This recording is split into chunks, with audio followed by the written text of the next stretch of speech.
everyone. Welcome to the press conference with MKOI. We will start with Jojo. Question from Namin. Throughout the series, Hong Q had a far better results in the mid lane 1v1 against you than even Knight, and you seemed pretty down after the back-to-back solo kills in Game 3.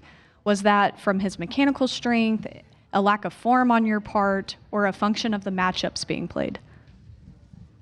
I would say I was caught off guard how aggressive he was playing, and also today I didn't come in with my full form as I did with versus BLG, so I think it's a mix of both. I think Hong Q played lane very well, and at the same time, I wasn't at my usual form in lane.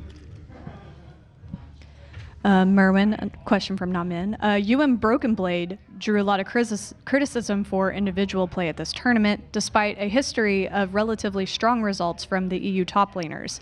In your view, was this due to Fearless Draft, the current meta, or something else entirely? I mean, I would say it's something else. I don't want to blame like draft or anything or meta. I think every player should be able to adapt to it. I think today, I mean, the last two series, I wasn't really consistent as I was in EU, and I think that's on me too, my preparation, and I will just have to reflect on it and improve for Worlds.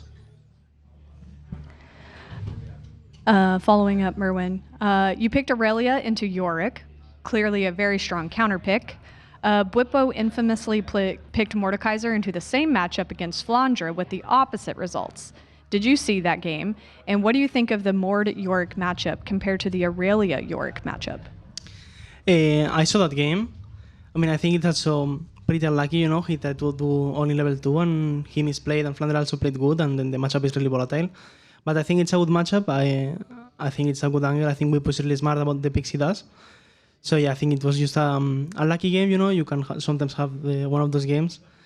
And I think it's a good matchup. And I think the Aurelia Yorick, I mean, you one-shot the small goals, so it's pretty favored. I think not only for that, but I think he cannot really play if you play coordinated with your jungle and team all together. I think you are really strong in skirmishes and in silence, so I think it's a pretty good answer. And final question for either player from Ethan Cohen. So there was a lot of hope in EMEA this year, particularly because of the emergence of a top 4 that looked very stacked in the LEC. How do you explain that the region is officially the worst in the world at this MSI, as you and G2 are the first teams out of the main stage? And do you think there is still room for hope at Worlds? I mean, I can say. I mean, it's a fact that this MSI we didn't perform as a region at all. But I wouldn't say, like, okay, right now by results we are the worst region. But I wouldn't go to Worlds thinking that. I will go to Worlds thinking that we're going to do a great job and we'll have a better preparation for it. And I hope all the teams from my region think the same. Any final comments?